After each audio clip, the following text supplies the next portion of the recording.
اعوذ باللہ من الشیطان الرجیم بسم اللہ الرحمن الرحیم وبہ نستعین وہو خیر ناصر و معین۔ لاکھوں کروڑوں درود و سلام ہو سید الانبیاء رحمت للعالمین خاتم النبیین محمد مصطفیٰ صلی اللہ علیہ وآلہ وسلم پر، ان کی آل پاک اور اصحاب منتجبین پر۔ ناظرین کرام، پروگرام امید نجات کے ساتھ آپ کا میزبان ڈاکٹر سعید مظفر حسین رضوی آپ کی خدمت میں حاضر ہے۔ میری جانب سے آپ تمام محترم ناظرین کی خدمت میں السلام علیکم ورحمۃ اللہ وبرکاتہ۔ ناظرین کرام، آج ہم نے جس موضوع کا انتخاب کیا ہے وہ موضوع بہت ہی اہم موضوع ہے، اور معاشرے میں اس وقت اس موضوع پر گفتگو کی شدت سے ضرورت ہے، اور موضوع کہ جسے ہمارے معاشرے میں کیا خود مذہب اسلام میں نہیں بلکہ پوری دنیا میں اس موضوع پر جس پر گفتگو کر رہے ہیں، توہم پرستی اور بدشگونی کے حوالے سے پوری دنیا کے لوگ اس میں جو ہے انوالو ہو چکے ہیں۔ اس میں چاہے مسلمان ہوں یا چاہے غیر مسلمین ہوں یا کسی بھی ملک سے تعلق رکھتے ہوں، ترقی یافتہ ممالک بھی اس کا شکار ہیں۔ ناظرین کرام، قرآن مجید فرقان حمید نے ہمیں غور و فکر کرنے کا حکم دیا ہے، محقق تحقیق کرنے کا حکم دیا ہے۔ کسی بھی چیز کے بارے میں خود غور و فکر کرو، تدبر کرو، اور اگر آپ کو سمجھ میں نہیں آ رہا ہے تو اہل ذکر سے پوچھو، صاحبان علم سے رابطہ کرو۔ لیکن اس کے مقابلے میں ہم اگر اپنی مشکلات اور اپنی پریشانیوں کے حل کے لیے ہم ان لوگوں سے رابطہ کریں جو صاحبان علم نہیں ہیں، بلکہ انہوں نے ایک کاروبار بنایا ہوا ہے، لوگوں کی مشکلات سے وہ کھیل رہے ہوتے ہیں، ان کا ایک بزنس ہے اور لوگ ان کی طرف جاتے ہیں اور اپنا پیسہ خرچ کرتے ہیں، ان کی مشکلات میں کوئی کمی نہیں آتی، بلکہ معاشرے کے اندر اختلافات میں اضافہ ہوتا ہے۔ اس توہم پرستی کو ختم کرنے کے لیے جو دور جاہلیت میں بہت زیادہ تھی، اللہ کے نبی صلی اللہ علیہ وآلہ وسلم جب تشریف لائے تو ان چیزوں کو ختم فرمایا، کہا کہ اسلام میں اس کی کوئی گنجائش نہیں ہے۔ لہذا احادیث مبارکہ کے اندر اللہ کے نبی صلی اللہ علیہ وآلہ وسلم کا فرمان ہے کہ اللہم لا یأتی بالحسنات الا انت ولا یدفع بالسیئات الا انت ولا حول ولا قوة الا باللہ۔ فرمایا اللہ، اچھائیوں کو تیرے سوا کوئی نہیں لاتا اور بری چیزوں کو تیرے سوا کوئی دور نہیں کر سکتا، اور گناہ سے بچنے اور نیکی کرنے کی طاقت صرف اللہ ہی سے ملتی ہے۔ ناظرین کرام، اس موضوع پر گفتگو کے لیے ہم نے اپنے اسٹوڈیو میں مدعو کیا ہے ممتاز مذہبی اسکالر، اتحاد بین المسلمین کے داعی ہیں، حضرت محترم فیصل عزیزی بندگی صاحب ہمارے ساتھ آج تشریف فرما ہے۔ السلام علیکم ورحمۃ اللہ وبرکاتہ۔ وعلیکم السلام ورحمۃ اللہ۔ بہت شکریہ، آپ نے قیمتی وقت میں سے وقت نکالا ہمارے پروگرام میں تشریف لائے۔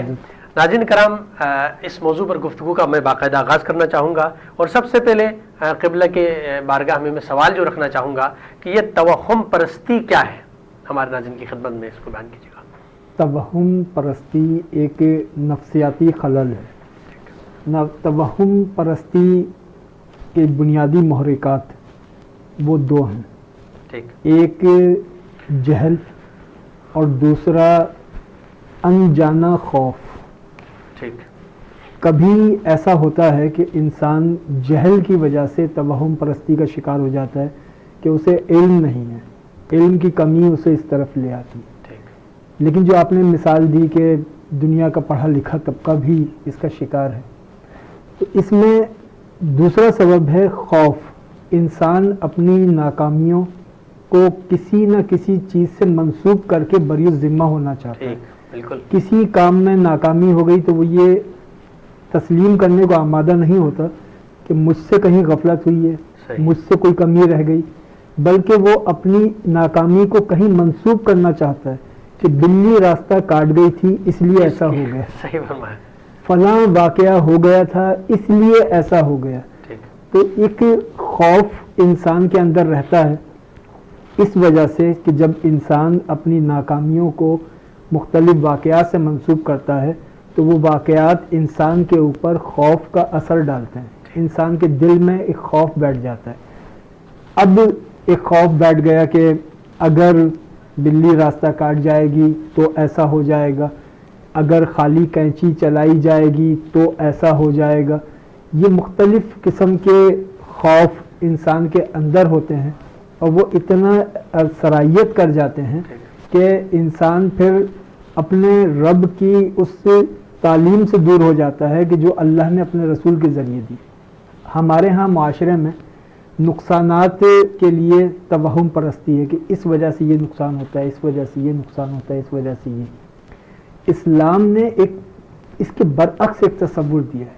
اسلام نے نحوست کا تصور نہیں دیا کہ کسی بات سے نحوست ہوتی ہے. اسلام نے اس کے مقابلے پر برکت کا تصور دیا ہے. کیا بات ہے. جیسے قرآن مجید میں یہ سوال آپ سے پوچھنا چاہ رہا تھا کہ اکثر یہ ہوتا ہے کہ قرآن مجید میں بھی کہا ہے جیسے برکت کا آپ نے ذکر فرمایا کہ جیسے لیلۃ القدر ہے. بالکل بالکل ٹھیک ہے، برکتوں کی شب بھی ہے وہ. بالکل. اسی طرح جمعے کے دن مبارک دن ہے. بالکل. ایام میں اور اس کے بعد پھر مہینوں میں بالکل برکت کا تو ذکر ہے. بالکل. کہ قرآن میں یا حدیث میں کہیں منحوس ایام یا منحوس مہینہ یا جیسے سفر کے مہینے کو بہت زیادہ بھاری سفر جو مہینہ قرار دیا جاتا ہے، کیا قرآن مجید میں حدیث میں کہیں ایسا ملتا ہے کہ یہ دن بہت بد دن ہے اور اس دن میں یہ کام نہیں ہونا چاہے، فلاں مہینہ بہت برا مہینہ ہے یا اس میں بہت بھاری ہے، اس میں اچھائیاں انسان انجام نہیں دے سکتا ہے یا کوئی یہ کام نہیں کرنا چاہے؟ کیا قرآن حدیث میں اس طرح کی کوئی چیز مل جاتی ہے؟ قرآن اور حدیث میں جیسے آپ نے فرمایا برکت کا تو تصور ہے لیکن نحوست کا تصور نہیں ہے. جیسے سفر کے مہینے کے لیے کہا جاتا ہے کہ اس میں مردوں پر بھاری ہوتا ہے، اس پر باقاعدہ حدیث ہے کہ سفر کی کوئی نحوست نہیں ہے. ٹھیک. اس کے علاوہ اسلام یہ کہتا ہے کہ برکت حاصل کرنے کے لیے جیسے جمعے کا دن ہے، جمعے کے دن میں بھی اوقات ہیں، مختلف دنوں کے اوقات میں یعنی روز مرہ میں جب نماز کے لیے صف درست ہو رہی ہو تو وہ وقت قبولیت دعا کے لیے بہت اہم وقت ہے کہ جب صفیں درست ہو رہی ہوں. یا جیسے جمعے کے دن جب خطیب مسنون خطبے میں دو خطبوں کے درمیان بیٹھتا ہے، وہ درمیانی وقفہ دعا کی قبولیت کے حوالے سے. لیکن اسلام نحوست کا کوئی تصور نہیں دیتا. مطلب ایک جمعے کا دن اگر مبارک دن ہے جی تو اس کا مطلب یہ نہیں کہ کوئی اور دن ہے جو مبارک دن نہیں ہے، یعنی سارے دن مبارک ہیں لیکن جمعے کے ساتھ جیسے بیت اللہ ہے، بالکل، خانہ کعبہ ہے، سرزمین مکہ ہے، ٹھیک ہے، اچھا بیت المقدس ہے، تو یہ مقامات بہت ہی مقدس مقامات ہیں. اس کا مطلب یہ تو نہیں ہو سکتا ہے کہ باقی مقامات جو ہیں وہ برے ہیں. نحوست کا تو تصور نہیں ہے. بالکل نحوست کا تصور نہیں. جزاک اللہ. تو اس کا مطلب یہ ہوا کہ قرآن اور حدیث میں اس طرح کوئی دن منحوس نہیں ہے. سارے ایام اللہ نے ہی بنائے، بالکل، سارے مہینے اللہ کے بنائے ہوئے ہیں، ساری ساعتیں اللہ کی ہیں. لہٰذا ان ساعتوں کو منحوس قرار دینا یعنی اسلام اس کی نفی کرتا ہے. اور یہ آج کا المیہ نہیں ہے، یہ تاریخ کا صدیوں کا المیہ ہے. جب اسلام کی تعلیم رسول اکرم پیش کر رہے تھے اس وقت بھی عرب کے جاہل معاشرے میں رواج تھا یہ. وہ اپنی مختلف جنگوں کو وہ منسوب کر دیا کرتے تھے کہ یہ فلاں اوتار کی وجہ سے ہوئی ہے یا فلاں ستارے کی وجہ سے ہوئی ہے، فلاں عمل ہوا اس کی وجہ سے ہوئی ہے. رسول اکرم علیہ الصلوۃ والسلام نے اس کو بالکل واضح کیا کہ والقدر خیرہ، خیر صرف اللہ کی طرف سے ہوتی ہے. اور رسول اکرم علیہ الصلوۃ والسلام نے لوگوں کو حقیقت پسندی سکھائی کہ حقیقت پسند بنو، کیونکہ توہم پرست وہی ہوتا ہے جو حقیقت سے نظر چراتا ہے. کیا بات ہے، سبحان اللہ، بہت خوب بات کی. اچھا، آج کے معاشرے میں ایک بڑا المیہ یہ بھی ہے کہ ہمارا خود میڈیا اس کو پروموٹ کر رہا ہوتا ہے. یعنی ہمارے بہت سارے مارننگ شوز کے اندر اس طرح کے لوگ بلائے جاتے ہیں اور وہ اسٹارز کے بارے میں بتاتے ہیں، آج آپ کا دن ایسا گزرے گا، آج کا آپ کا دن ایسا گزرے گا، آج آپ یہ لباس پہنے، آج آپ کے فلاں سے لڑائی ہو سکتی ہے. تو یہ ساری چیزیں جو ہمارے معاشرے میں ہیں کہ یہ اسٹارز کی طرف دیکھنا اور اس کے بارے میں جاننے کے بعد اس پر عمل کرنا، اس پر ایمان لانا، شریعت میں کیا اس کا حکم ہے؟ شریعت میں ستارہ شناسی یا علم نجوم یہ ایک علم تو ہے لیکن اس پر انحصار نہیں ہونا چاہیے. ٹھیک. شریعت دین اس پر انحصار سے منع کرتا ہے. انحصار سے اس لیے منع کرتا ہے کہ یہ غلط بھی ہو سکتا ہے. بالکل. اور شریعت تو وہی کہے گی جو بالکل صحیح راستہ ہوگا، سیدھا راستہ ہوگا. ہم اس دین کے ماننے والے ہیں کہ جہاں مولا کائنات مولا علی مشکل کشا ایک جگہ سے گزر رہے ہیں تو دیکھا کہ ایک شخص کمان میں تیر لگا کے بیٹھا ہے اور وہ تیر چلا نہیں رہا، کمان میں تیر لگائے بیٹھا ہے. مولا علی نے اس سے پوچھا کہ تم تیر چلا بھی نہیں رہے، کمان میں تیر لگا کے بیٹھے، سبب کیا ہے؟ اس نے کہا میں ستاروں کی ایک ترتیب کا انتظار کر رہا ہوں جب ستارے اس ترتیب میں آ جائیں گے تو یہ تیر جس چیز پر جا کر لگے گا وہ سونے کی ہو جائے گی. کیا بات ہے. مولا علی اس کے ساتھ کچھ دیر کھڑے رہے, پھر کہا کہ اپنی کمان مجھے دکھاؤ. مولا علی نے جیسے ہی کمان پکڑ کے اس میں تیر لگایا, اس شخص نے فوراً کمان چھین لی. تو مولا علی نے کہا یہ تم نے کیا کیا؟ کہنا جیسے ہی آپ نے کمان پکڑی تھی ستارے ترتیب میں آ گئے تھے. اب وہ اس نے جیسے ہی کمان چھینی اور پھر دوبارہ اس نے کمان پکڑ کے تیر کھینچا, پھر ترتیب پلٹ گئی. تو مولائے کائنات نے فرمایا کہ تم انتظار کر رہے ہو کہ ستارے ترتیب میں آئیں تو میں تیر چلاؤں, اور جب میں کمان پکڑتا ہوں تو ستارے اس ترتیب میں آ جاتے ہیں. تم وہ نہ بنو جو ستاروں کے پابند ہو, بلکہ ایسے بنو کہ ستارے تمہارے پابند. سبحان اللہ, سبحان. بہت خوب. ناظرین کرام, یہاں پر ایک مختصر سا بریک کا وقت ہوتا ہے. بریک کے بعد دوبارہ آپ کی خدمت میں حاضر ہوتے ہیں. ہمارے ساتھ رہیے گا.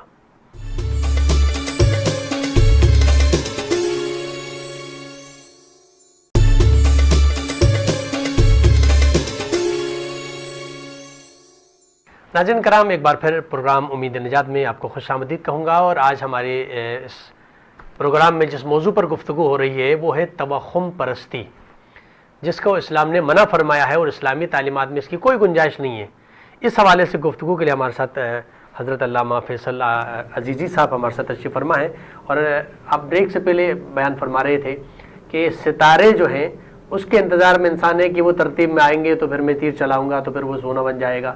اور جبکہ مولا کائنات کا آپ نے فرمایا کہ مولا کائنات فرمایا کہ وہ ستارے آپ کے محتاج ہونے چاہیے, آپ ان کے محتاج نہیں ہوں. تو یقین اس میں اللہ تعالیٰ نے قرآن میں یہ فرمایا ہے کہ زمین کو اللہ نے انسانوں کے لیے مسخر فرمایا. یہ پوری کائنات بنائی ہی محمد والا محمد کے صدقے میں. جب ان کے صدقے میں کائنات بنی ہے تو ہم ان کے محتاج نہیں ہیں, وہ ہمارے محتاج ہونا چاہیے. تو انسان اس بلندی کی طرف جائے کہ خدا, آپ نے فرمایا نا خدا بندے سے خود پوچھے بتا تیری رضا کیا ہے. تو انسان اپنے آپ کو غور و فکر اور تدبر کرے اور تعلیمات اسلامی پر اگر عمل پیرا ہوتا رہے گا تو پھر اس کے لیے کوئی مشکلات نہیں ہے. یہ سب چیزیں اس کے لیے مسخر کی گئی. اچھا, ایک سوال یہ بھی ہے کہ خاص کر ہمارے معاشرے کے اندر, چونکہ میں چاہتا ہوں کہ ہمارے معاشرے میں, خاص کر ہمارے پاکستان کے اندر کے معاشرے کے اندر کی بات کر رہا ہوں زیادہ تر, کہ اس کے اندر بہت ساری باتیں, جیسے نماز پڑھتے ہوئے, نماز آپ نے پڑھ لی یا درمیان میں آپ نے کہیں جانا ہے تو آپ نے اس کو فولڈ کر کے رکھ دیا.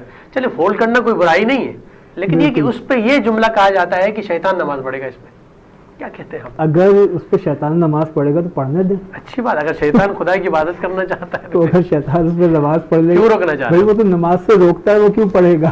بتائیں.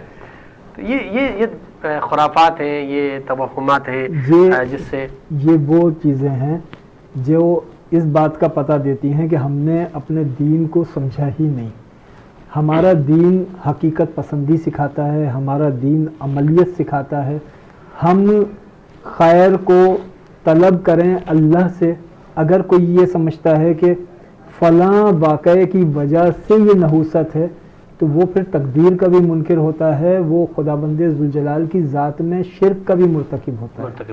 اس لیے کہ اللہ اگر کوئی کام کرنا چاہے, یعنی اللہ نے تو میرے لیے طے کیا تھا کہ میں یہ کام کروں اور اس کے نتیجے میں مجھے یہ انعام ملے. بلی کی کیا مجال راستہ گزر کے اللہ کے نظام کو بدل دے. سبحان اللہ. تو اگر کوئی یہ شرک ہے, وہ بالکل شرک کی قسم ہے. اللہ کی قدرت یعنی ہاں نعوذ باللہ بے بس ہے, یقین وہ بلی نے وہ کام کر دیا کہ اللہ تعالیٰ کا سارا پلان فیل کر دیا. اللہ اکبر. کہ اللہ تو چاہتا تھا کہ بندے کو یہ ملے, لیکن اس عمل کی وجہ سے وہ رہ گیا. اچھا, بعض اوقات یہ بھی ہوتا ہے کہ کسی گھر میں ایسے کہتے ہیں کہ بدروحیں ہیں اور اس طرح کی چیزیں ہیں, یہاں پر اموات زیادہ ہو رہی ہیں, مشکلات کا شکار ہیں, اس گھر کو چھوڑا جائے, جبکہ اس گھر میں قرآن کی تلاوت بھی ہو رہی ہے, وہاں پر جو ہے نا ذکر و اذکار بھی کر رہے ہیں, وہاں پہ اذان بھی ہوتی ہے. بعض روایت میں ہے کہ اذان جہاں ہوتی ہے, جہاں تک آواز جاتی ہے شیاطین دور بھاگتے ہیں. اس گھر میں جہاں قرآن کی تلاوت ہوتی ہے, احادیث مبارکہ کی تلاوت ہوتی ہے, تو اس گھر میں بدروحیں کیا اتنی طاقتور ہو سکتی ہیں کہ وہ پھر بھی انسان کو نقصان پہنچائیں؟ پہلی بات تو یہ کہ روح جب جسم سے نکلتی ہے, وہ نیک ہو یا بد, وہ اپنے معین مقام پر پہنچا دی جاتی ہے. ٹھیک. اسرائیل علیہ السلام یہ نہیں کرتے کہ جسم سے روح نکال کے کھلا چھوڑ دیں, وہ روح نکالتے ہیں اس کے معین مقام پر پہنچا دیتے ہیں.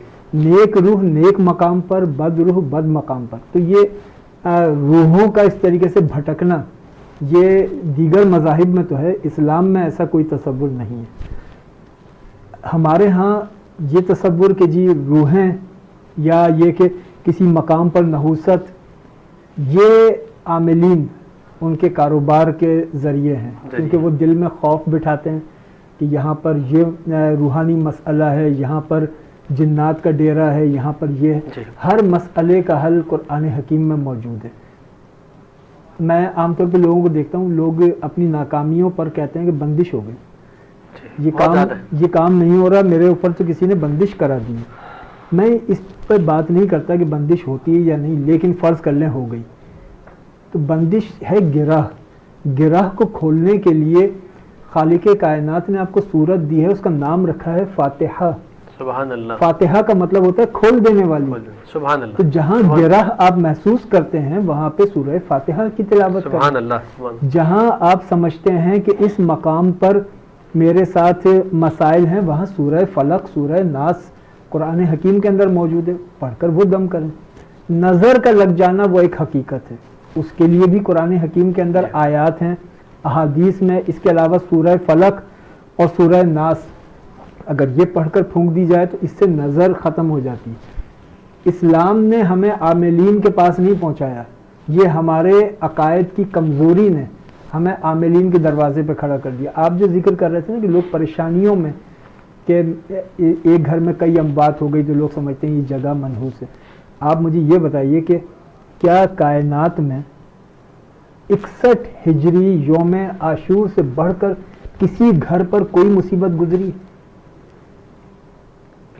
انہوں نے تو کبھی نہیں کہا کہ یہ فلاں وجہ سے ہے، فلاں، وہ تو ایک عمل کی ایک جدوجہد میں، اور تکلیف رسول کے گھر میں ہے نا، رسول کے گھر میں۔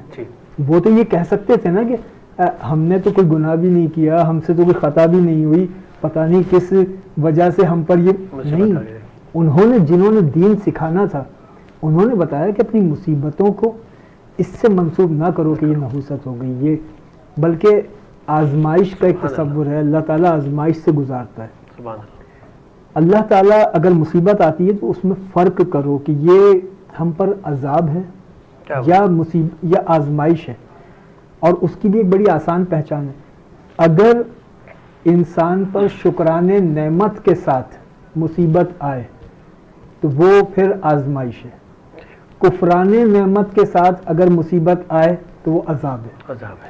تو انسان شکران نعمت کرنے والا بنے اور کفران نعمت سے بچے، اور پھر جو آزمائش آئے تو اس آزمائش سے گزرنے کے لیے اپنے آپ کو تیار کرے، اور اللہ سے یہ دعا مانگے کہ پروردگار ہم کمزور بندے ہیں، ہمیں آزمائشوں سے نہ گزار، اور اگر تو گزارنا چاہے تو پھر ہمیں اتنا مضبوط کر دے کہ ہم ان آزمائشوں سے گزر جائیں۔ اچھا، بعض اوقات یہ ہوتا ہے کہ جیسے کسی گھر میں، خاص کر کسی خاندان میں کوئی مشکلات آتی ہیں کہ وہاں تکلیفیں آ رہی ہیں، پے در پہ بیماریاں آ رہی ہیں، تو وہ یہ سمجھتے ہیں کہ بھائی کوئی وہی چیز جو نا کہ ایسا کچھ ہو گیا ہے، اس گھر میں کوئی مشکلات ہیں، جبکہ یہ مصیبت کو ہم مصیبت کہتے ہیں، ورنہ وہ خدا کی طرف اگر آزمائش ہے تو وہ نعمت خدا ہے۔